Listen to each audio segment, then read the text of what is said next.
Hello and good morning. Good evening for me because I'm in Australia, and welcome to our very first ECSA session. I hope that you're just as excited as we all are. So to get into it, this interactive workshop is focused on exploring how citizen science can play a very important role in connecting or reconnecting people to natural environments. We are 5 presenters: Aletta Bonn, Assaf Schwartz, Michael Pocock, Sven Schade, and myself, Rachel Kelly. And we'll each be giving short 5-minute presentations to highlight some recent and emerging research on citizen science and nature. And after each presentation, we will allow some very short time for questions. But as we're hoping to have a proper time to discuss this, again, very important topic following the presentations, we'll be capping the question time to 1 or 2 questions following each presentations. So please enter all questions that you have into the chat during or after your presentation. Please also be aware that there is, I think, a 2 or 3 minute delay between us speaking and you receiving and listening. So we'll be waiting for this delay following every presentation. The very main focus of this workshop is to facilitate a discussion together with you, our participants. And although we won't actually be able to talk to one another directly, we'll be using Mentimeter tool as well as a Google Doc, as well as group chat to facilitate this discussion. So we're still figuring this out, which I'm sure you all are in this very first session. So let's all just bear with it. But together, I'm sure that we can work to develop some great dialogue on how we can use and develop citizen science to connect people to nature. And also perhaps to encourage people to better understand, experience, and protect nature. So without further ado, let's get into this session. I'm Dr. Rachel Kelly. I'm a research fellow at the Centre for Marine Socioecology in Tasmania, Australia. My work focuses on the human interactions and experiences of the marine environment. So that includes citizen science as well as ocean literacy, and explores ways in which we can achieve full spectrum sustainability through interdisciplinary and transdisciplinary efforts, which is obviously very, very citizen science related. So my presentation today will briefly introduce the concept of nature connectedness, which will then be followed up with the other presentations. If I can get this started, bear with me. There we go. So nature is all around us, and it's something we've all experienced. But as a society, we're increasingly spending less time in nature, more times indoors on our screens and on our couches. And this is having impacts of our experiences of nature, and many people are losing their connection to nature. But what exactly is nature connectedness? Most simply, connection to nature is supported as any human interaction with the biophysical system. So this includes animals, plants, as well as landscapes. And the science around nature connectedness tells us that people connect to nature on 3 levels. So their feelings about nature and affect, their understandings and views about nature related to cognition, and also how they behave towards and experience nature. So as our understanding of how we connect to nature has grown, so too has our understanding of the benefits of connecting to nature, both for nature and for people too. For example, recent research has demonstrated that people who frequently spend time in nature engage in more pro-environmental behaviors, which obviously has benefits for nature use and conservation. Further, the stronger a person's connection to nature, the more likely they are to demonstrate these behaviors, and more frequently. And importantly, from a societal point of view anyways, people with a stronger nature connectedness are likely to live happier lives. So in these times of COVID-19, as well as increasing climate anxiety, means that can improve people's well-being and life satisfaction are increasingly important and relevant to efforts, including ours, citizen science. So to recap, whilst the research tells us that spending time in nature can reduce our stress, improve our happiness, and encourage personal concern for the environment, we live in an increasingly changing world where indoor lifestyles, digitization, and urbanization are all disconnecting us from nature. And because of this, we feel less able and empowered to do anything to protect or sustainably use this nature. Think about the climate grief and anxiety that are making headlines everywhere. So how can we connect people and empower them to protect nature? As we will discuss throughout the session, citizen science can be a smart solution. Citizen science projects are already working to connect people to natural environments and encouraging us to better understand and frequently protect nature. The next several presentations will outline examples of this potentially working or not working in practice, and your input into our discussion following will be really key to furthering our understanding and the possibility for citizen science to achieve this. What is definitely clear is that partnerships that are achieved through interdisciplinary research that involves ecologists, psychologists, as well as social sciences, and transdisciplinary approaches that include non-academic partners such as national parks or aquaria, museums, as well as broader society, will all be key to understanding how citizen science can work to connect people to nature, what would drive these types of connections, and in what ways this empowers people to develop concern and protect it within the natural environment. And we can begin to learn from different communities of practice and existing and emerging disciplinary knowledge and research. Because, for example, the restorative effect of nature, which is a focus of psychological studies, as well as the study of intrinsic value of nature, part of the field of ecosystem services, appear to be quite complementary. And I think that there are a lot of lessons that can be learned through our partnerships and collaboration across these fields. Lots of research questions are pertinent to this, some of which we will begin to discuss later this morning with all of you folk, such as, is citizen science actually well positioned to connect people to nature, and what kinds of citizen science might work best in connecting people to nature? So thank you. I hope this might have sparked some ideas flying, and we're hoping to have some proper time to discuss this with you at the end of the sessions. As I've already mentioned, we're capping question time to 1 or 2 questions following each presentations. So please enter any questions you have into the chat, and we will of course wait for the 2-minute delay. Thank you.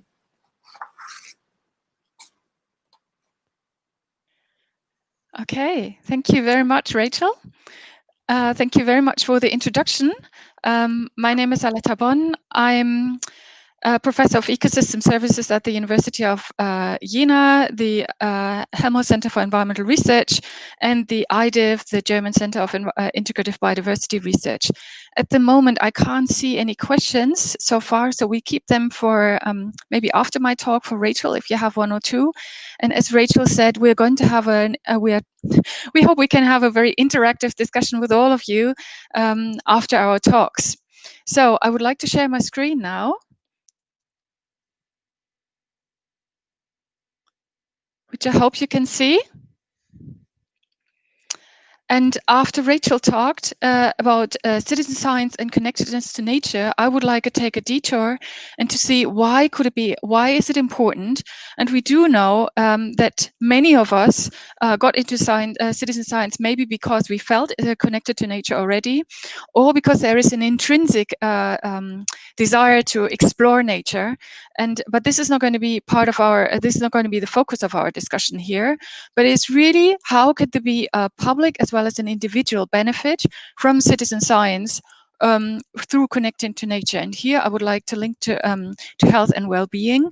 And what we suggest, or what we propose, that citizen science could be an intervention in order to help create connectedness or enhance connectedness to nature, and thereby foster health and well-being.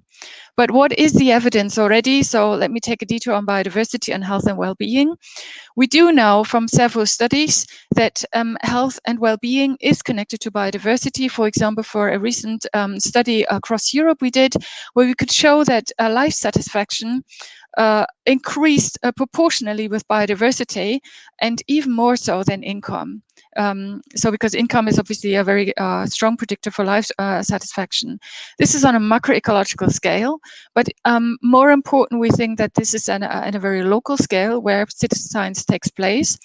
And this is another study, for example, we did in Leipzig, where we looked at the street trees and a cohort of around 10,000 people, looking at their risk of being prescribed antidepressant prescriptions. So looking at mental health and biodiversity. Here again, our hypothesis was that tree diversity matters.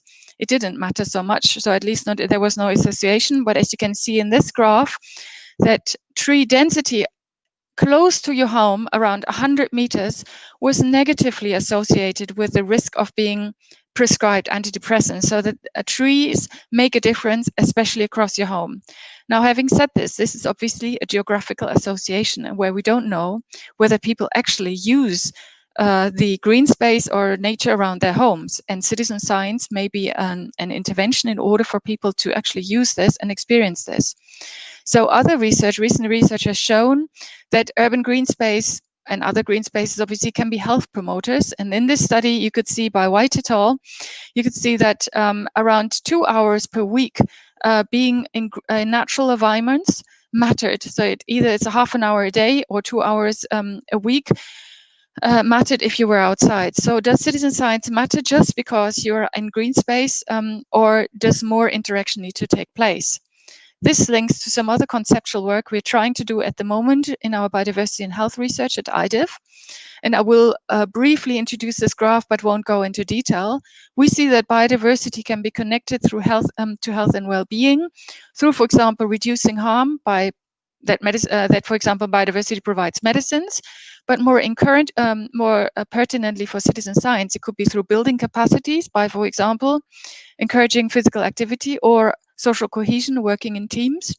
It could also be restoring capacities by being outside in nature and experiencing stress reduction or attention restoration. These are psychological concepts.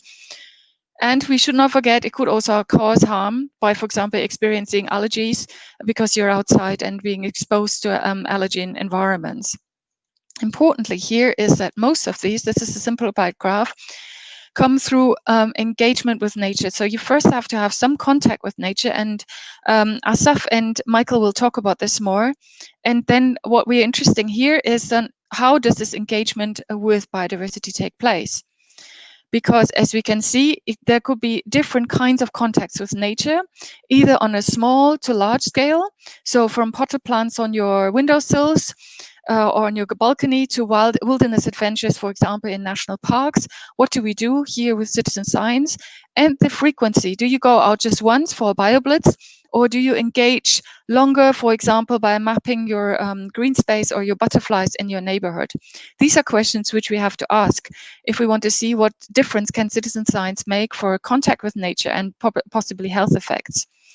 So questions are, could citizen science be actually a public health intervention for health and well-being? We do have a session right after this where health is being tackled at the ECSA conference. But here specifically, we would like to know, does it enhance contact with nature, reconnecting to nature, and does it affect physical, mental, and or social well-being here? And so to my last slide, coming to my last slide, questions regarding research, which you want to discuss later on, also with the interactive session, and we're going to provide you with some links, are, for example, does the type of interaction matter, whether it's active, passive, or contributory? Does the place of interaction matter? Should it be in the field, in some natural, nice natural green space, or could it be also at home, in front of your screen? What is the importance of sensory experience? Assaf will say something, whether it's digital or whether it's using your 5 senses. what is the importance of community experience, or whether you are individual or doing citizen science as a community, actually outside or in a room, whether you meet people or just feel virtually part of the community, and what are moderators. So, for example, the cultural and socioeconomic context, age, sex, gender, or whatever. So these are questions, but really, how does citizen science, could it have impact on well-being and thereby foster a connection to nature and afterwards probably also stewardship of nature? And how can we assess this empirically, experimentally, or through surveys? And I'm very much looking forward to our discussion later on. So this is my presentation. And I hand over to Rachel in between in case there are some key questions, and otherwise to Assaf Schwartz. Thank you.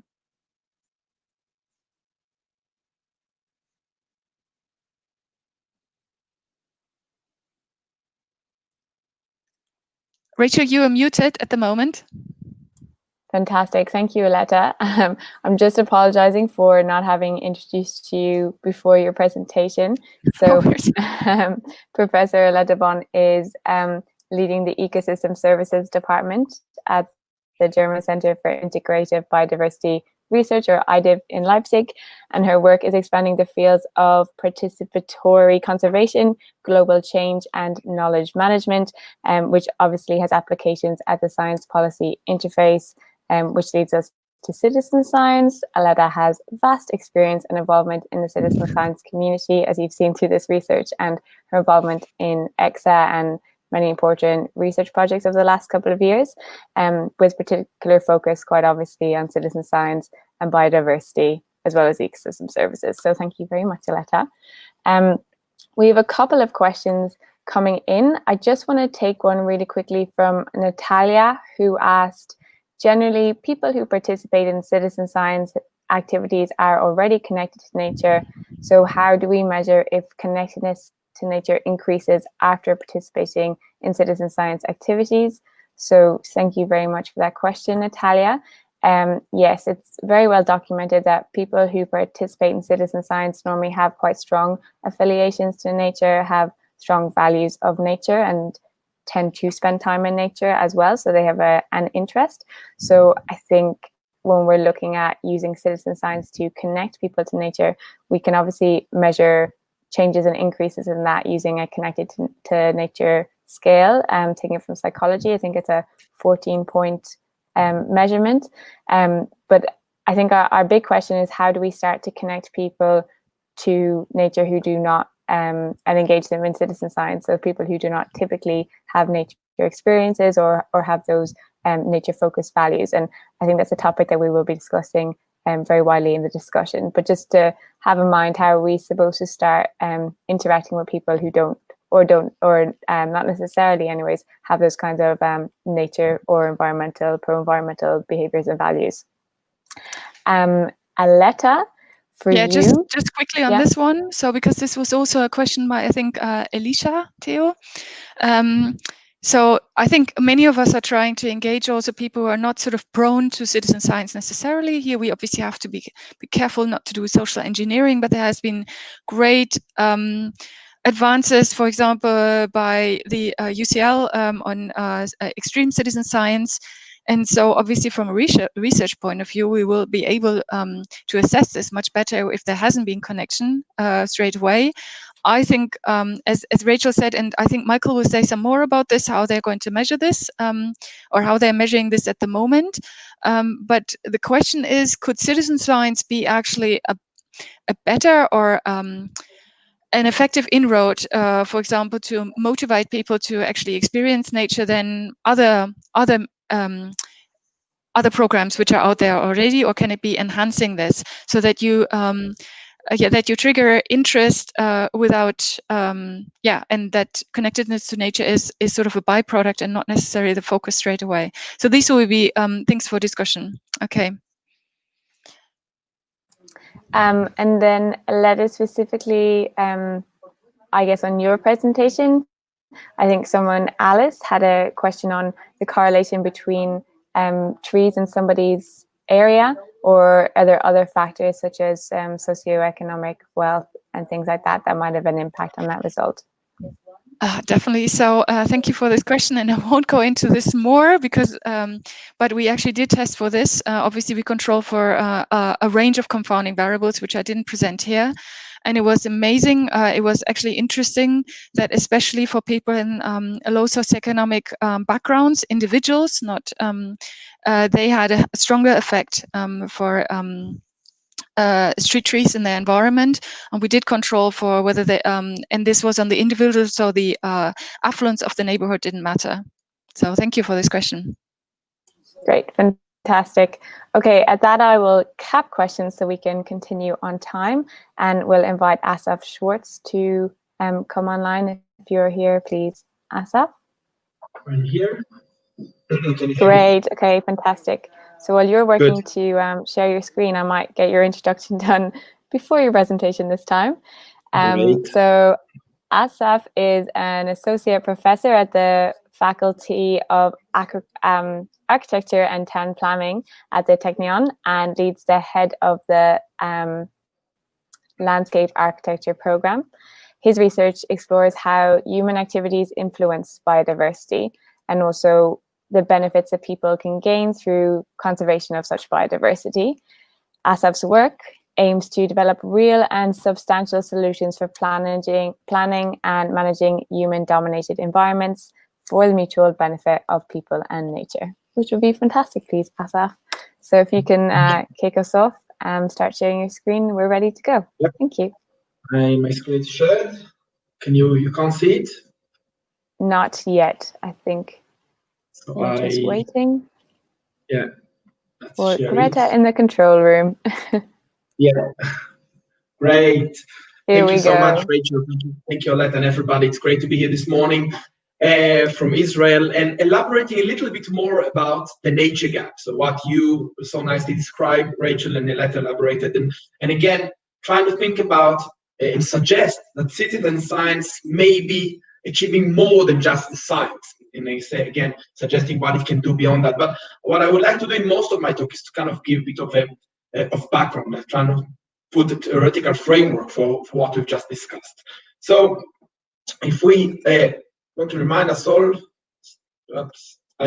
remind that we are living today in a huge biodiversity crisis, and it's human activity that's responsible for this crisis. Therefore, the solution would largely depend on the way we will behave, the way we can change public opinion or influence public opinion to push government to act. Now, interestingly or sadly, the same processes that threaten biodiversity also modify the way we all experience and interact with nature. So deforestation, agriculture, intensification, urbanization are changing dramatically the way we experience nature. Leading to what was described as early as 1978 by Robert Pocock as the extinction experience, and to take you through the causes of this framework. So the urbanization, how the processes reduce the quantity of, if you see my mouse, the quantity of nature in cities, less green spaces, the quality, so less complex, less biodiversity, access, and this together with the urban lifestyle result that people spend less time in nature, have less knowledge about nature, and reduce their affinity to nature. These are all the causes for what has been described as the extinction of experience.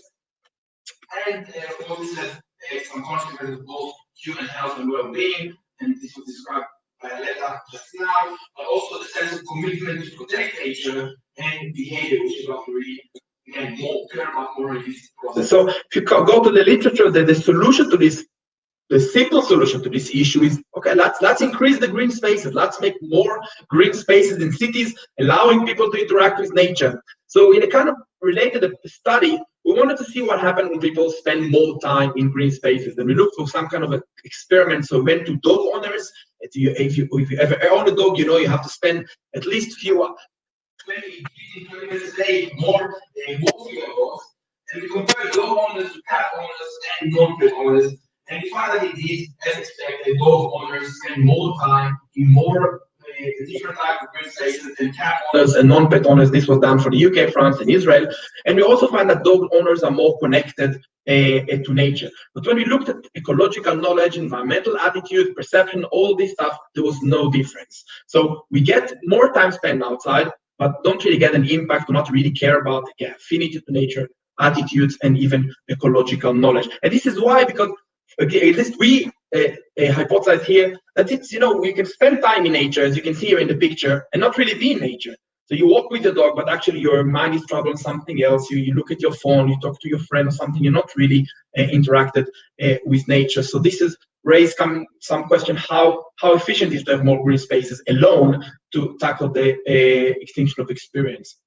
The other thing is the quality of nature. This got quite a lot elaborated and raised by ecologists. Aletta just mentioned it. So biodiversity, nature cities is also very poor, and maybe to increase the quality of nature and even influence in that direction. An experiment a few years ago, you can create species diversity in public gardens in Paris, France.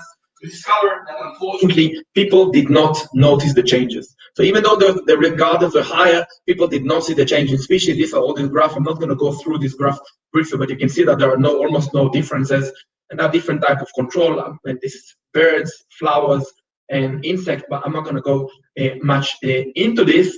And also, this changes not influence the perception about the well-being in the garden of those visitors. So basically, this experimental increase in species diversity did not have a strong impact. Assaf, just before you continue, there's a bit of in and out with the audio. So if you have headphones, could you pop them in, or else just keep your mouth? Yeah, let's just see if that works. Technical issues. Let's see if it works. Yeah, that's good. Can you hear me? Good. So I'm not think I'm using the headphones. Can you hear me well now? Yeah, I can hear you. Can you hear me? Yeah, I can hear you all the time perfectly. Okay, perfect. Okay, continue on. Thanks. Okay, I'll try to speak a bit slower. So anyway, if we talked about, again, increasing the quality and the quantity, now we coming to believe that we need to think more, look more about the people, and trying to think about the ways to enhance meaningful interaction. So not just spending time outside doing something else, being with your kids, looking at your phone. How can we really enhance meaningful interaction with nature? In that regard, we made an interesting experiment recently. It's going to get published very soon in Conservation Biology, in which we asked 300 students to walk in the campus, and we gave them we get them divided to group to 9 conditions, and we get them to each group a cue. For instance, of course, we had the control. One of the groups we asked, can you observe wildlife during your walk? Can you smell flowers during your walk? Try to listen to sounds, take pictures of nature, walk more slowly, try to touch nature elements, explore as many areas as possible, and turn off your phone. So we had this random assignment of participants, and we monitored several things, but I want to focus on, of course, we monitored the nature interaction. So people reported the different behavior, like seeing a bird, smelling a flower, seeing a jackal, seeing a tree, touching the ground, and different type of nature interaction we could have had during the walk. And also we measured positive affect, so how good they felt after walk. And very interestingly, if you can look at this graph, this is the total number of nature behavior here on the left. And you can see that the people that were asked, the group that were asked, the students, to touch and smell flowers actually performed all the other behaviors significantly higher than the control and then all the others. That was the people who asked them to reduce physical distance and reduce psychological distance, to really come close and touch leaves, touch the soil, smell the flowers, really did much more meaningful, much stronger interaction, followed by people who took pictures, observed wildlife, citizens, and listened to sound. Still, it was higher but less strong. Interestingly, the people who were asked to close their phone, actually the number of nature activity went down, but that's another story for another talk. It's, again, very interesting. So if you look at all this model together in the mediation analysis we did, so we found that those people who observed, smell, touch, and took picture, not only that they had more interaction, they also have higher positive affect. And this relates again to what Aletta was just talking about and Rachel suggested. So those people who interact more, closer to nature, are also feeling better after the sale. So it's exactly the same 30 minutes walk. Those people felt significantly better than the others. So nature interaction mediated for those people. So if you try now go back to the model framework I showed you before, and say often we talk about the quality and quantity of nature when we talk about people's interaction with nature. I think we need to think about how we can influence those green boxes around here: the time spent in nature, knowledge, affinity, access, health and well-being, of course, sense of commitment and behavior. And this has led us, together with some colleagues from the US, to suggest a few years ago that nature-based solution is the proper solution. We reviewed the pioneering literature. It's just the beginning. Yes, also the question that was raised before about motivation. We also reviewed what we know about motivation, try to broaden the choir, because we feel all the time we preach all the time inside the choir. But ideally, we suggested that, and the evidence of this review suggested that nature-based solutions, seeds and science, enhances the time people spend in nature, but not just the time, also the time people spend in nature with attention to nature, and even attention to measure and to see and to explore nature complexity, or understand natural processes. And this, for our opinion, is a way to promote meaningful, not only meaningful, also multisensory. So not just using your eyesight to look at nature when you drive a car from the distance, but also interacting with other senses, such as smelling, touching, etc., which we think is really important. And this, of course, can increase knowledge about nature, natural processes, behaviors, and there are some beautiful studies that were recently published about it, affinity to nature, and again, as I said before, can also influence the way the good feeling people have after this interaction. So I see promise in the way in nature-based citizen science, but it's, as we said, Ledger says before, this is just the beginning, and we're trying to think what are the gaps and what research should we do to establish this research. So thank you very much. You're mute. Rachel, you're mute again. Thank you, Assaf. And fantastic. I'm just going to move straight into the comments and questions to keep things moving. Firstly, thank you to Annette, I presume Richter, who shared the link to the Biodiversity and Health in the Face of Climate Change book, which was co-edited by Annette and Aletta and their colleagues in the Ecosystem Services Lab. So if you want to find more studies about health and nature, please follow that link in the chat. After that, we have a comment from Alice, who is talking about a community group that has started to connect people to nature. Fantastic, Alice. Luckily for you, we're going to have an opportunity later in our discussion to start sharing examples of projects that are working to connect people to nature. So if you can chime in again then, it'd be much appreciated. We have a comment I think that you might be able to address, please, Assaf, from Suvarna, who says that in South Africa, unfortunately, urban spaces are becoming more concrete because greening spaces is deemed more costly. Any thoughts on what we should be doing to help people in these kind of environments? Are there other ways?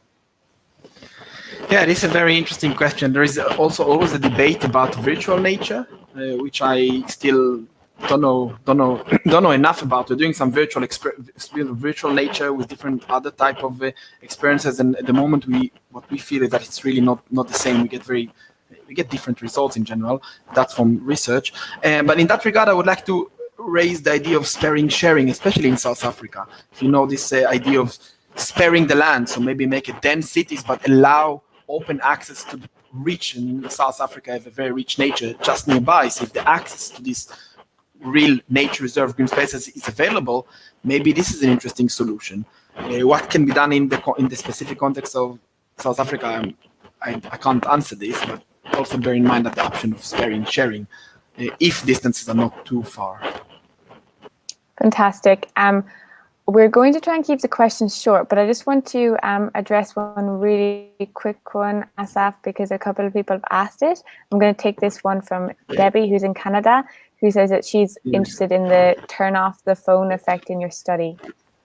Yeah, Can you give us a very brief? This is really interesting. It's maybe Yeah. relevant to citizen science. We all the time, when we think about nature, again, we have a very romantic view about nature interaction. And in my romantic view about nature interaction, I turn off my phone. I'm completely in nature. The fact that we took students and asked them to completely turn off the phone increased the negative affect. So they felt stressed. They felt stressed during the walk. It wasn't significant, but you can find it still in the papers that they higher negative feeling at the end of the walk, and they walk faster. They wanted to finish and did not interact with nature. So when you ask people to turn off the phone, you might get exactly the opposite effect, and actually let them keep their phone. At least in Israel, you ask students to turn off the phone, they're afraid something will happen. Someone cannot reach them for 30 minutes. That's stressful. Right, so we all need to turn off our phones and screens and practice more mindfulness, but stay on these screens. Thank you, Assaf. I'm going to swap over to Michael, who is next. Are you here, Michael? Yep. Hello. Great, fantastic. Thank you. So while you're sharing the screen, I can start to introduce you. Great, your vision's a bit blurry, but I can hear you perfectly, which is good. So Michael is working at the UK Centre for Ecology and Hydrology. In contrast to maybe a lot of folk at this conference, he is an ecologist who runs citizen science projects, and he uses the citizen science data in his research, and so is helping to build the evidence base for excellence in citizen science. Increasingly, Michael's work has considered the people side of citizen science, and most especially exploring the interactions between people, nature, and data. He's looking for win-wins for both participants and science. So I think that's what we'll be looking at today, Michael. If all that sounds good, you can just fire away. Thank you. Yep, brilliant. Thank you ever so much. So this is a case study that I'm going to be talking about of a project which has been, which is running currently. So it started in the spring. I suppose much like Assaf was saying, citizen science is a wonderful way for me to engage with nature, and particularly actually, so I love nature and being out in nature. It's a great way for me to justify my time in nature. And I think there can be so many different motivations for people to be involved in citizen science and want to get involved in citizen science. And so those are some of the ones for me. So actually, much like Assaf, maybe in contrast to his students, I'm definitely one who likes to turn off my phone. Now, we all know that this year has been a difficult year for many, many people. But one of the things that we found definitely in the UK, and I'm sure in many other countries, is there's been a lot of anecdotal expression of people finding some solace and some release of stress and anxiety by spending time in nature. Particularly, it seems, sort of focusing on those little things and getting out in a bit of green space or garden or something like that. And there's been work done in England which have shown that people have found that, yes, during this time of lockdown restrictions due to COVID-19, visiting green space has been really important to well-being.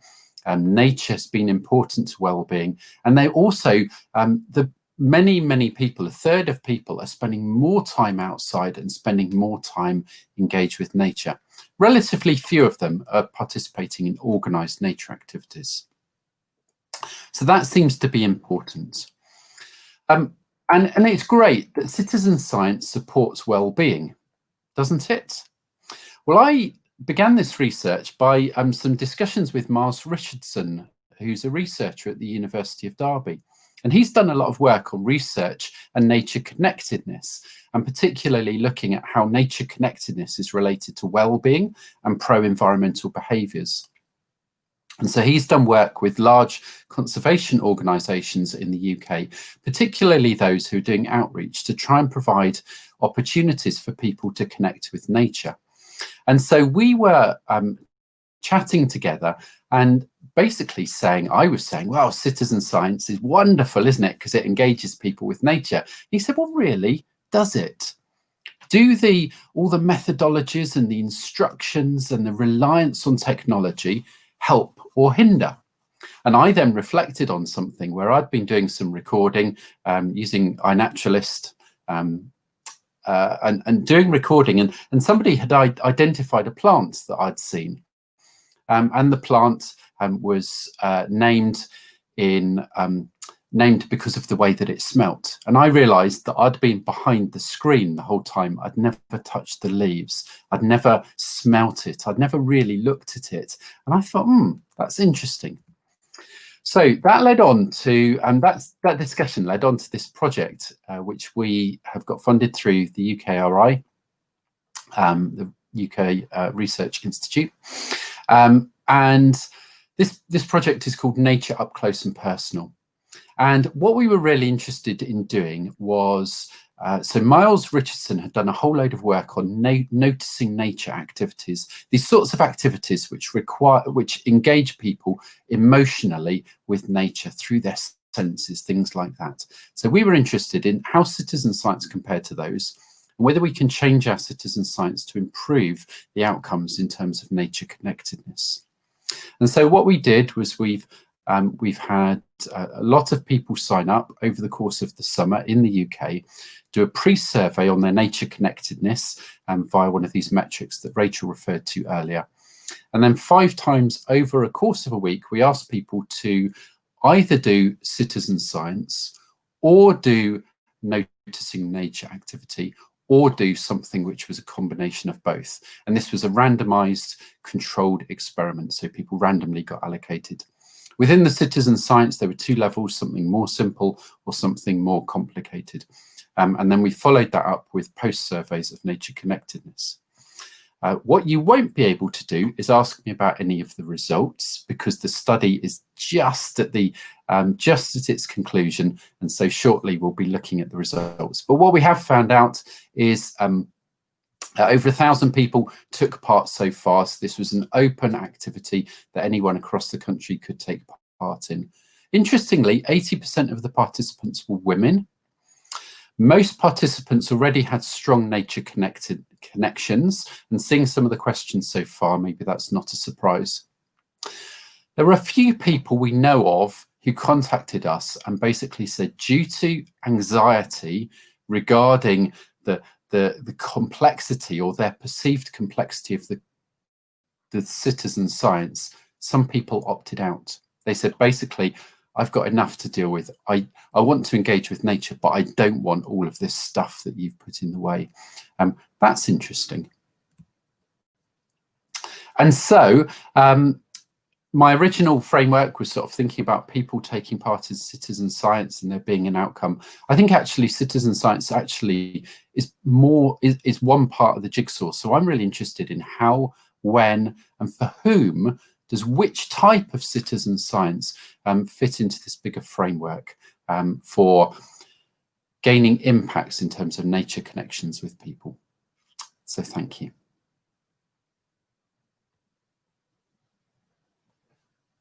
On mute again. Fantastic. Thank you, Michael. I'm just looking through our questions here. And I'm looking at Alice, who was commenting that during lockdown, her husband and her had become obsessed with their garden, and wanted to say that they were one of the very many who spent a lot of time doing nature during lockdown. I don't know if they participated in your study or not. I'm waiting for some questions to come in that aren't linked to the digital effects that Assaf we're talking about. But watching the time, as we're already on 45 minutes, I might jump straight to Sven, and you'll be leading part of the discussion section, so can address anything that comes then, if that's okay, Michael. Perfect. Okay, thank you. And then I'm going to call on Sven, which would be great, please.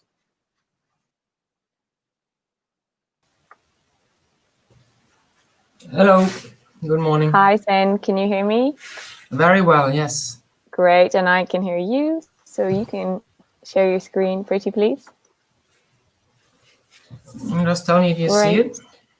Yeah, it's coming up perfectly. I've got, there we go. So Sven is working in the European Commission Science and Knowledge Management Service at the Joint Research Centre in Ispra, Italy. He leads a series of activities at the interplay of citizen science and policy.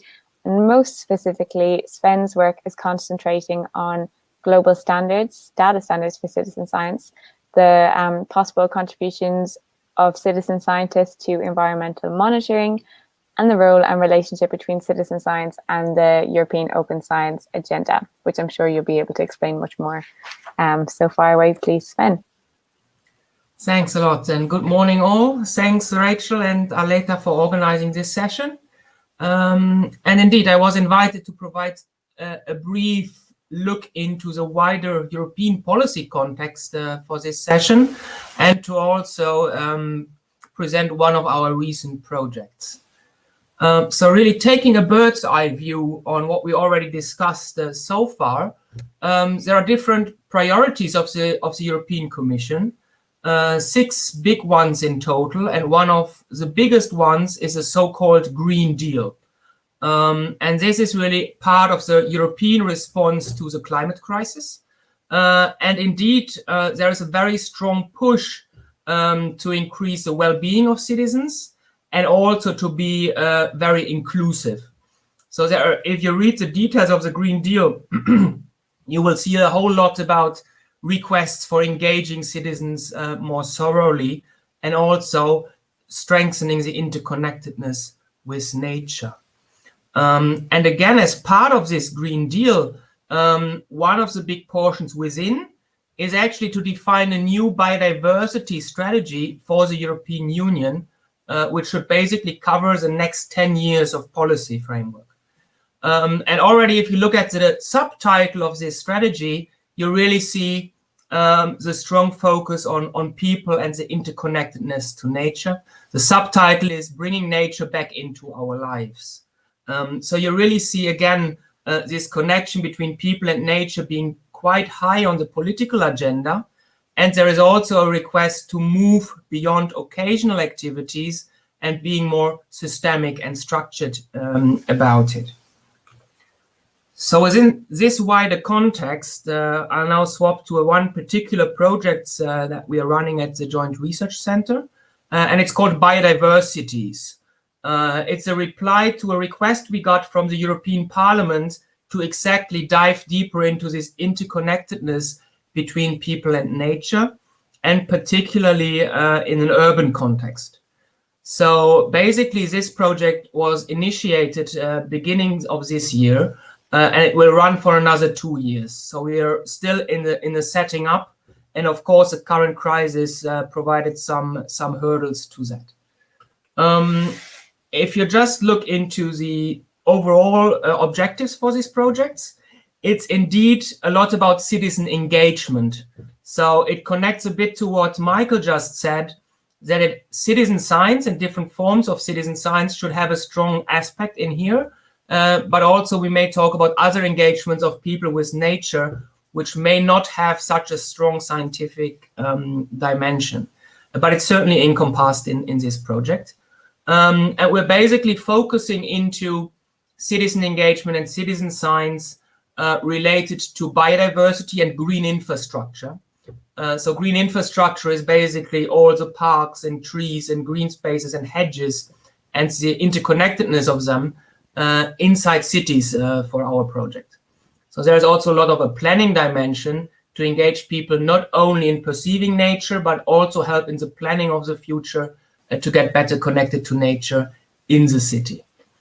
So what I put here was just from a call of expression of interest, because we are working together with cities. And actually, we got a good response to this call for interest in the early months of this year. And out of the more than 40 applicants, we could only select 12 to work with. So now we're actually engaging with cities from the very north, like Stavanger in Norway, to the very south, like Palermo in Italy. But also we're going all the way from the west, from Portugal, Valongo, to the east, to Sofia. So we're really covering a lot of diversity in there. And we're now in the process to work together with all of these cities to find ways that they actually can engage better with citizens to increase interest in biodiversity and also biodiversity in cities, and also help planning green infrastructure. One of the big challenges is really to see all this diversity. So there are different cultures, different needs, different interests, and also different ways of administration. So we actually also work with the city councils of these cities in the project. And the challenge is to find solutions. How do they work and where do they work? And also, if a solution works in one city, may also work in other cities. So this is basically our main activity here, to work with these cities and afterwards provide guidelines that could also be used beyond the project and in other cities all over Europe and beyond. So therefore, to come to an end, here's my final slide, the big questions we are facing, and I hope really getting this also out of the session today, get some impulses for this. It's really how citizen science can help to connect people to nature, how it can help to enhance biodiversity, and how can it help to plan and implement green infrastructures, and always from our perspective, looking into cities across the EU. So with this, I thank you very much, and I'm looking forward to a great discussion, either directly now, or you can also join us at any time using our online platform. Thank you. Thank you very, very much, Sven. In the interest of saving time, I'm going to skip question time because I think that a lot of what you've just presented is really relevant to our next part of our session. So Aletta is going to share a screen and explain how this is going to work. Please stay tuned because we're going to get you all to start getting a bit more involved this morning. I hope you're all awake and familiar with how to use your internet. So Aletta, if you want to explain the Mentimeter and share your screen. Yeah. Great. So thank you very much. So now it's time that we can hopefully have an interactive discussion. And as we know, it's all new to, well, it's not totally new to us how to do this interactively, but obviously quite a challenge if we can't all see you. I'm really grateful about the discussion, which is already happening in the chat. Now, this is the Mentimeter. You probably know this if you log on to www.menti.com. And then use the dial 8431961. You will find 3 questions, and we see the first one, and they should populate themselves when you enter your answers. So we would like to use this as a quick brainstorm or idea shower to get the discussion started. So the first question is, how should we develop citizen science to connect people with nature? And what types of nature do you think or experience will improve our understanding and connection to nature? So please start typing away and we'll see what comes up. Great. I guess this is all drawing on your own personal experiences or intuition, and also reflecting on these presentations that have been happening, especially Michael's talk, Assaf's and Sven's as well. What means and what types of citizen science are probably most conducive to connecting people with nature. I don't know, Greta, if we can bring everybody online at this stage, so the other presenters can start talking as well, which would be fantastic. Yeah, I would like to say something, if it's possible, while people Of course, writing. Assaf, yeah. Yeah, so I want to talk about, there was quite a lot of discussion about the motivation. We are working on a paper now about motivation, and there's a few thoughts. First of all, in the Schwartz theory about motivation, we talked about why people do stuff in general. This is psychologist, and he talked about 4 C's. For change, because they want to change something, because they want to conserve, keep the thing with the way they are, because of cooperation and competition. There's also another thing which is fun, but we'll put it aside. That's the big 5 motivation. And I think when you talk about, people mentioned this before about motivation, to try and preach beyond the choir, I think we need to think it would be good to think about these theories from psychology, environmental or general psychology, and try to work with it. Try to think whether we can engage people who want change, want to conserve something, or actually interested in competition, because I think in nature that's not the case, but in other fields like in physics and mathematics, what I've learned, there is more competition between people finding galaxies and stuff like that. So this is a different approach, and that was one thought. I think this is Mark Schwartz 5 motivation paper from 1995, if I remember correctly, I'll look for it in a second, is relevant for trying to preach beyond the choir. And the other thing, in design, citizen science, the other thing I wanted to answer for motivation is that I think that we should not look for, we're never going to get 100% of the people in the world to support nature conservation the way we do.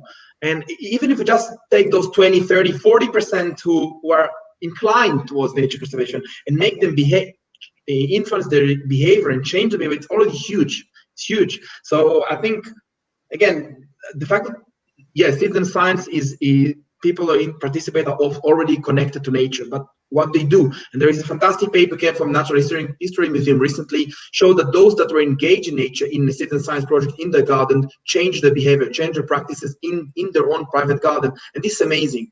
This is a learning, this is affinity, and this is actually changing behavior, which is, I think, citizen science can deliver. Fantastic. Thank you, Assaf. Aletta, and back to sharing these screens. I see that we're hopping through questions, and I just want to say a big thank you to all of the participants who can't talk to us directly, but for getting in on that very quickly. Aletta, do you want to take over there? So I hope you can you hear me? Yes. Yeah. Okay. I think, Greta, can you share my screen? Okay. Sorry, I'm not quite sure how I can make this bigger. But if Perfect, we can see this is already, there's a lot coming together. If I'm trying to, so it's moving as you type in. What I can see from my screen at the moment is motivation as something which is very important. Invest in digital design, relevant to the target group. It keeps changing. Personal relevance, easy activities, community gardening, involve schools, engagement, drawing, so maybe different types of interactions, multisensory. School comes up quite a lot, preschool, schools. Community is mentioned quite a few times. Informative feedbacks, cooperative tools, long-term citizen science projects. So the question is the BioBlitz enough? Does it need long-term engagement to actually foster this? Multipliers, people being useful, taxonomy courses, so quite a lot. So collaboration, I think these are important goals. Giving basic information, first-hand experience, but also this idea of senses, touchable experiences, going out, family, accessible. So we can see some of these are turning up as common thoughts. Fantastic. Okay, thank you, Aletta. Okay. I think we'll move on to the second question, which Assaf is going to give us some feedback on. If Greta, we can share Aletta's screen again, please. Fantastic. Great. Yeah, the problem is that I can't read more than I'm struggling to read. Yeah. Yes. Really, okay, well, maybe a bit better. Yeah. Maybe I go through this for now. Yeah, you have it because on I the guess bigger screen. Thanks, Aletta. I can see my screen, and I'm sorry that I can't make it bigger at the moment because I don't want to be, I fear I will be cut off. So maybe I'll just quickly go through this because we will have a session where we discuss this in more depth with everyone, and then Assaf should take over. So I just try to summarize a little bit what I can see. So the next question was, why might citizen science be suitable to connect people? So why might citizen science be suitable to connect people to nature? And what exactly makes citizen science special to achieve these aims?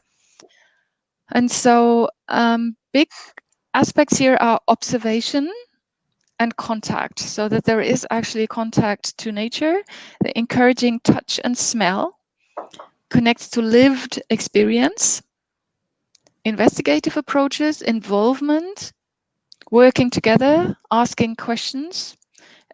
Something is also purposeful activities, reciprocity.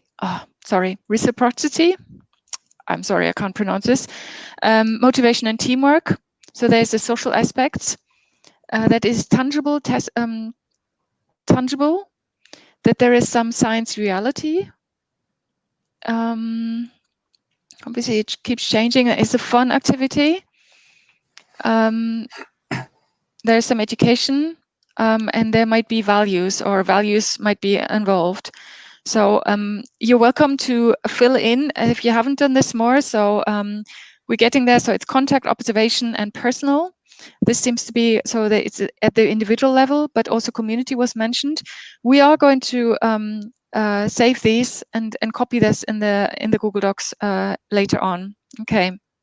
Yeah, and I Thank think you. that's a really interesting observation that links to the responses to the first question, that really important kind of contact and personal relevance, because I guess if we're talking about connecting people to nature, whilst citizen science is obviously on a big group and community level, actually connecting people is on an individualistic level as well. So I am glad that that in particular has come up, something that we can discuss later. Any other thoughts on these from anybody else before we go on to the third and final question? Great, everyone loves what you're doing, folks, so please keep answering the questions. Okay. And Aletta, if you want to take us to the last one, please. Yeah, or just I'm asking into Michael if you feel happy to relate to this, otherwise I'll do this. I could have a look. If you press Okay. S, Aletta, then it looks like it will show the image, so it might make it big. Oh no, it's not. No. No, okay, no, that's fine. Okay. So yeah, I'm trying. It is a bit tricky to see all of the things. Okay, well, obviously. Okay, Michael. What I'll try to do is I'll copy Aletta. it later on, and then you take over the question. So I just quickly summarize. Yeah. Thank you. That's okay. So we have, where do we need evidence, and what big research questions do you think need to be addressed on citizen science and connecting people to nature? Very big is climate change. So this is interesting. Whether this is a topic for citizen science or whether this is actually connecting people to nature. Then a lot pops up behavior. So what we need to research is behavior and behavioral change, but also motivation. I am guessing here that this is, for example, that we have to assess how can we change behavior through citizen science, or how could behavior be motivated through citizen science.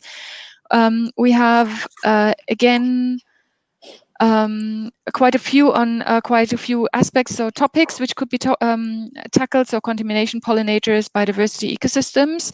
But other things what we have to learn about citizen science is, for example, learning to action, design for engagement, pre and post studies, training investment, how to change minds, and learning to action. So feel free, I'll leave it at this stage for now. Feel free to put in more aspects if you want to, and we will try to copy this on the Google Docs where everybody can maybe see it better then. And obviously this will keep changing for a while. Okay, I hand over to Rachel. Okay, great, fantastic. Thank you, Aletta, for so succinctly summarizing all of this, as it's changing very rapidly in real time. And thank you again to everyone who is sitting at home on their computers, who are actually throwing in words and throwing in interest. We're just going to move to the final part of this session now, which is hopefully going to engage you more actively. So you'll see the link on the bottom of your screen, which should take you to a Google Doc. And I'm sure I'll see, oh yeah, I see lots of people chiming in already. First of all, I think this comes back to Alice's comment earlier on, thinking of initiatives that are already working to connect people to nature. So we want to know examples that you are aware of, or projects that you're working on or have been involved with that are already connecting people to nature, or have an objective of developing people's connections to nature. So you'll see in this good practice example and the table. So we've got about 2 or 3 minutes for you to throw in examples. You'll see that we're asking for website data if you have it, or location obviously is very useful to see what areas of the world might be working on this more than others. And feel free to start adding lines and columns as necessary. Thank you in advance. Just kind of going back over those word clouds, folks. Does anyone want to chime in on emerging thoughts amongst us? Is Sven here, by the way? Because Sven's screen isn't up, Greta. Here we go. Welcome back, Hello. Sven. Yay. You might have some really crunching great thoughts for us. I think it was certainly interesting seeing these word clouds. So also emerging with the climate change, to me was a bit of a surprise that it popped up that big. Motivation was also clear as it came through also in the discussion in the chat before. But certainly we'll have time to go through those also after the session and analyze them more deeply. But I already see that there are many inputs coming into our beautiful table. So we can almost already move to that one, I believe. And Rachel, one of the things Yes. that I noticed is particularly on that first word cloud about what we should be aiming for. Many of those things could also be met through activities that engage people with nature but are not citizen science. Yeah. And so I do think that's the second question is really valuable in terms of because there is a lot of activity that engages people and seeks to engage people with nature, and conservation organisations have been doing this for a long time. So it's that value, specific added value or added potential of citizen science that really excites and interests me. And then that goes on to the third question of, if there is something important, significant with added value of citizen science, what do we need to know? What are the gaps in our knowledge to really be able to enact this, to support this, to encourage others to do this as well, or maybe encourage others to do this at particular places and times and not in other places and times. So it's all of that richness, but specifically focused on citizen science, that I'm really interested in. Yeah, thank you, Michael. Yeah, there's a couple of points that have kind of, I guess, spoken very clearly to me as well, is that looking in that kind of future research direction, and obviously climate change is quite massive. So people are looking at how connecting people to nature through citizen science might have an effect on our ability to tackle climate change and engage people in these pro-environmental behaviours. And on that tangent, that link to schools and those ways of learning. So are we looking at, ways to engage more youth in citizen science? Is that potentially something that we should be looking at, engaging children in citizen science? Because we know that a lot of adults, particularly retired adults, are engaging in citizen science. So is that another thing that we can be looking at? These are, I guess, are all thoughts we can have moving forward as we continue this dialogue. Assaf, sorry, were you about to say something before I chimed in? Yeah. Thank you, Rachel. I want to continue with Michael. I think one of the can't issues, hear you very well, so I think move closer or pop on those headphones, please. It's really horrible. Okay, 1 second. Sorry about that. You look cool, it's fine. No, it's not the way.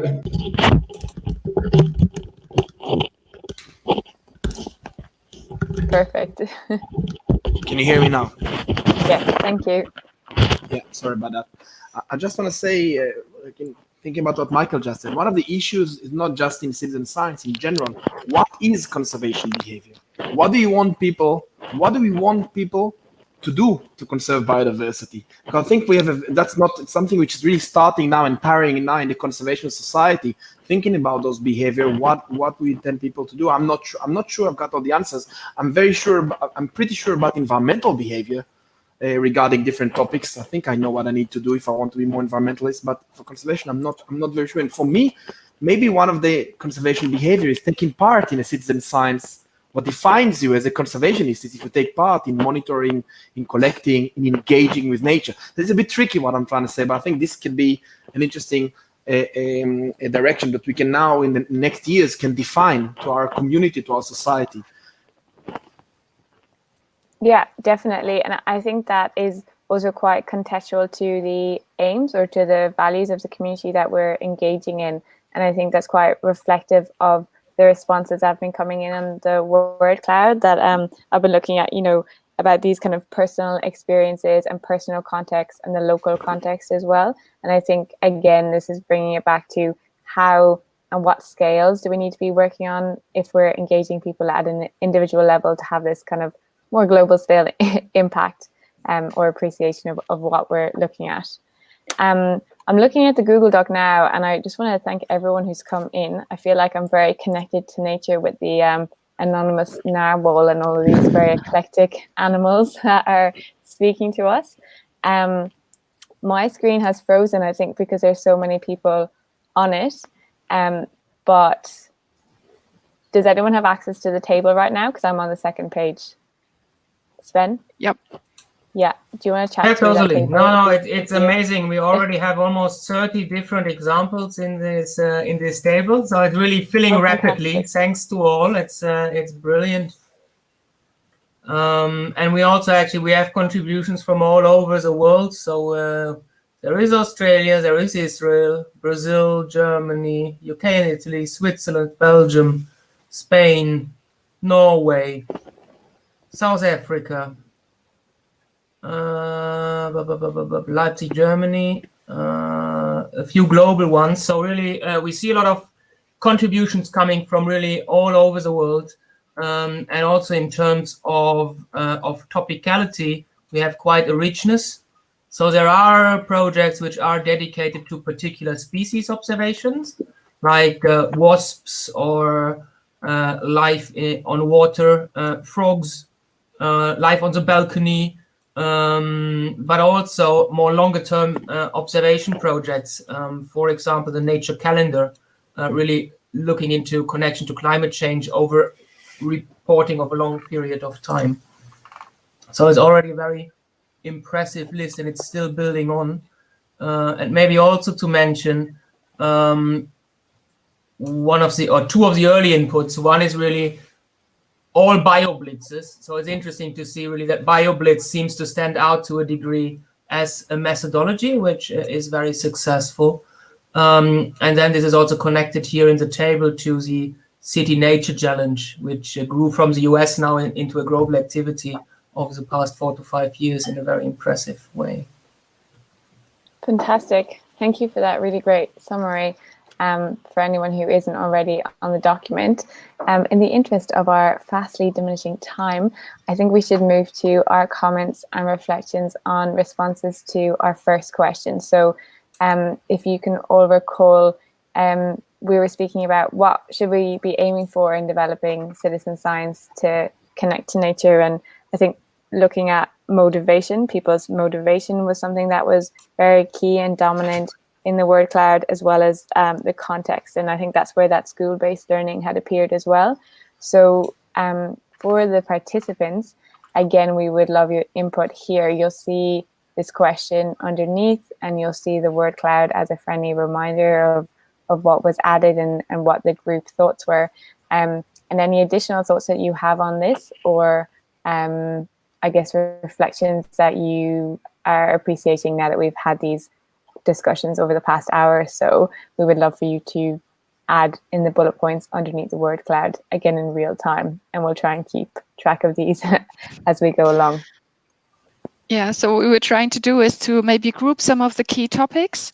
And obviously there is much more than we can develop in 8 minutes if we have only 20 more minutes until the end of the session. So maybe we can start with this. So we had motivation, and please, feel free to type in. There was also context, so social context, for example.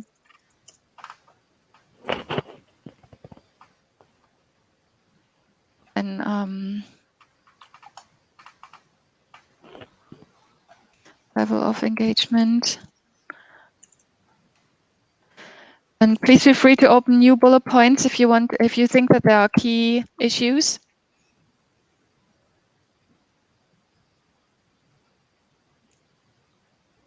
And obviously there's nothing wrong or right.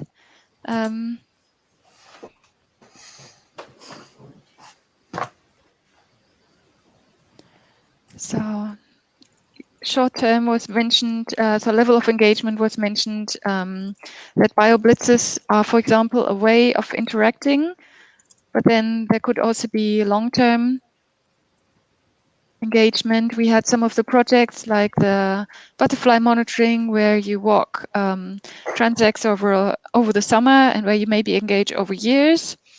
So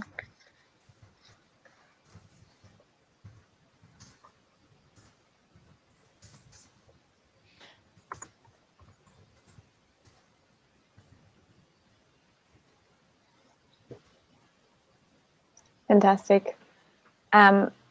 Also, I think feel free to start populating the other questions below if there's something more pertinent to you on that one. We'll be following the same format. Just some thoughts and reflections on the results of the word cloud, and views of how we should be developing citizen science and our emerging questions moving forward. Assaf, Michael, Sven, obviously feel free to chime in on your reflections on any of these, so that we can further the discussion together. So I'm looking at question 2 again, and wait, I'm losing it. it keeps moving. Yeah. No, we might be setting a world record for the amount of people on a Google Doc at one time. Yeah. And question 1, and I'm thinking, I'm again reflecting about something that Michael raised before, and it's about the trade-offs. Yes, do we have trade-offs? We didn't talk about too much about it, because citizen science in the first place is there to make science, better science, to help maybe decision making. If you talk to Sven, and advanced policy, but it's like Michael said before, there is lots of other organizations that are doing trying to connect people to nature. So maybe do a trade-off. We're going to start putting this. We're going to have to lose on the science. So it's much more accessible. I'm involved now in a project in Israel where we're actually in this junction. Should we stick to the protocol science? Should we just open it for everybody and see, get less good science, but more people engage with nature? So I think this trade-off issue is something I'm happy to get some thoughts about. Oh, I wonder whether, we have this a lot, that we want to have engagement, but also science, as well as education and different goals we have in citizen science. Is this a general thing? You can also answer, if this is difficult on Google Docs, please also answer in the chat. Should we have should we have all of these aims at once, or is it okay to have just one aim? Yeah, because my concern, if we're doing citizen science, in the end there is no science, it's an engagement tool. We're, sorry for this, cheating the public. We're telling them, guys, we're doing science, but no, we're doing a project which is there not to do science, just to engage people. So we should just call it, just call the child name, its name, like it's engagement tool and not citizen science. So should be really careful, where it can be very dodgy. It's the wide area of grey in between those two extremes, which is the really, in a sense, almost ethically, I think, is the more challenging thing about how we communicate. Yeah, I think that can be tough, Assaf. Yeah. Okay. It speaks also to the slide you had, Michael, no? That you have also different citizen science approaches. Some may be more engaging than others. And you may want to offer multiple, because also different people have different preferences and like to do different kinds of things. And then at some point, we really arrive at this gray area, as you said. When do we leave the science aspect of it? And it really becomes more pure engagement activities. And in how far should we bother? Certainly on the naming, yes, but actually what's the end goal? Is it more citizen science or more connectedness to nature? But I would like to ask this the other way around, is by, for example, appealing to interest and to all the fascination which citizen science can offer, can connectedness to nature be a byproduct, so that you're not sort of necessarily only focusing on connectiveness to nature, but through, for example, intense observation, which may be triggered by interest or by the wish to contribute to science, that you then also connect as a byproduct to nature and thereby foster also values. I mean, this is sort of an assumption which we have, which obviously would need to be tested. Yeah, but then I completely agree with you. That's what I feel about it. Mm-hmm. I think it can be achieved. That I still think, again, that it might be a trade-off in some cases, and then you need to be really careful how we frame things, how we design things. And there was something else I wanted to share. Again, in research we do in the group now, we find quite a lot that knowledge. We talk, Rachel, very nicely in the beginning, she flagged the cognition, the cognitive side and the affective side, the feelings and the more cognitive ideas. And citizen science, a lot of time directed or thought about as something very cognitive. Yes, we are gaining knowledge, we are learning about nature. But what we find here in relation to well-being and many other variables, behaviors and etc., it's not the cognition, not the knowledge which is more important. It's actually the emotional connection to nature, the affect. And then again, I think this is something, again, to be considered. To connect people to nature, we need to go towards the feeling. And then I think that's, again, this is very preliminary results we have. I really wonder again whether citizen science, or open it to question here, whether citizen science is doing this emotional connection. I personally think yes, but still need to be proved. Yeah, and I think that this reflects a comment that has been in the chat. It's from Maria.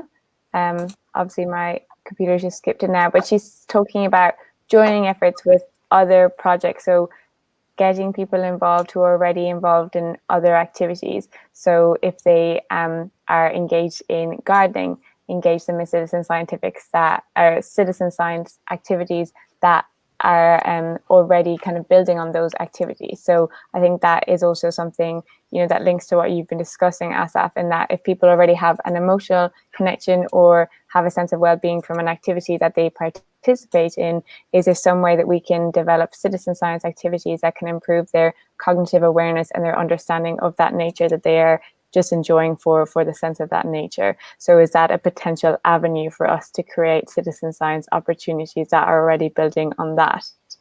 And I guess for me, that really raises that big red flag of, yeah, but aren't we already then connecting with people who are already connected to nature? And how are we going to connect with people potentially who live in urban environments that aren't connected to nature? And again, to bring up that youth who are increasingly spending time indoors and on their screens and not spending time in nature, how are we going to tap in to those experiences? I think that you spoke earlier about the virtual experiences of science as well, and I don't know if we have time to discuss that. We actually don't have time to discuss that, but just for us to be taking through to throughout this week at ECSA. Aletta, Okay. so Yeah. So I think what you're raising is, so one point is that to build, so to enhance activities which are already built for connecting nature, that we can then add in the citizen science aspect to it, which may then enhance the experience. Secondly, I think what was mentioned by several people, so I think Susanne and Mika and others, that we should be clear about our citizen science aims. It should be about science. And then if you have on top also educational or nature connectors from the goals, they should either be communicated but they should not be the sole reason, because citizen science is about science, and otherwise people might feel, we have to be careful not to use this as a tool for something else. And what you just said is that we may have to think about how stepping stones could be. So we had the level of engagement. So maybe you start off with, and there is a lot of literature and experience out here already in the community. How do we build up citizen science to engage people who may be further away? And so we know about this already, so that we have entry levels, but maybe it comes through engagement via the screen. As I've said, some people may be happier with using phones or screens. And so maybe a home activity can actually then trigger to go outside. And I don't know if any researcher has looked at that. We may have to, so this will be a really interesting research avenue to see how can we build pathways so that people are able to engage in nature, which at the moment is a hypothesis that this is needed, or is it on the screen? Is that similarly? Okay. Yeah, fantastic. Thank you, Aletta. I guess with us having 5 minutes remaining, it might be a good time to summarize and reflect. I think that we're talking about kind of potential avenues of exploration without being very specific. Michael, I might throw it to you to maybe reflect on your key areas or key directions for research moving forward in this domain.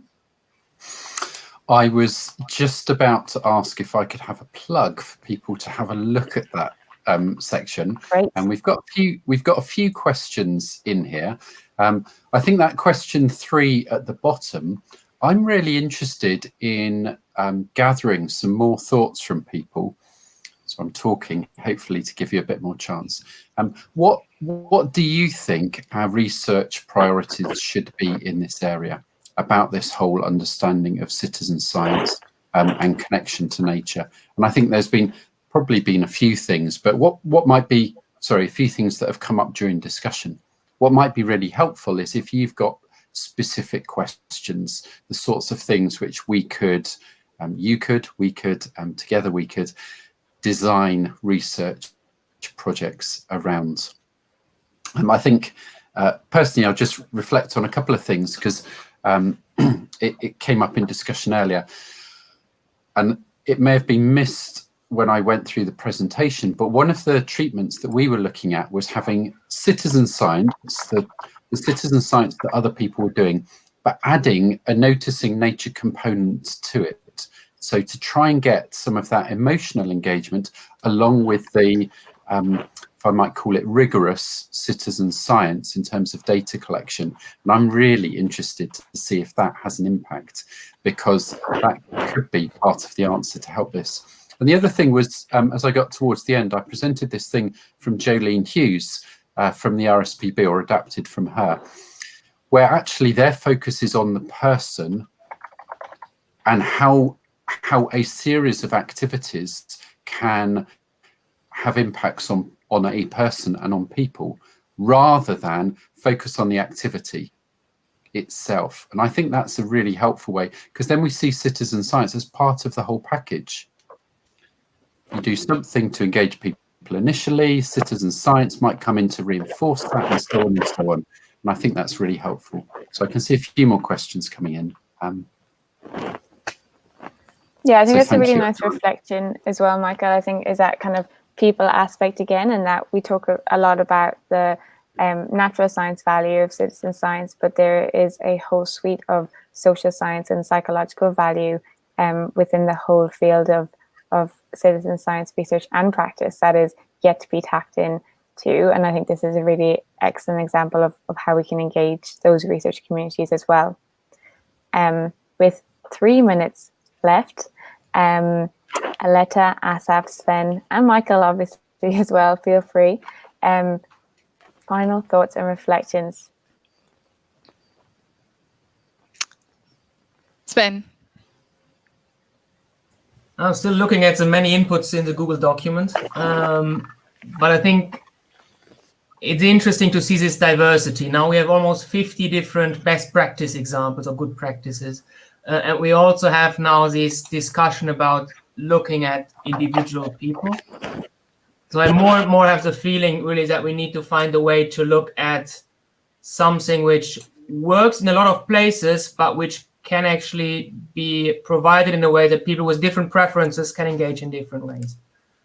So it's more working on this diversity and benefiting from good existing solutions and making them more available.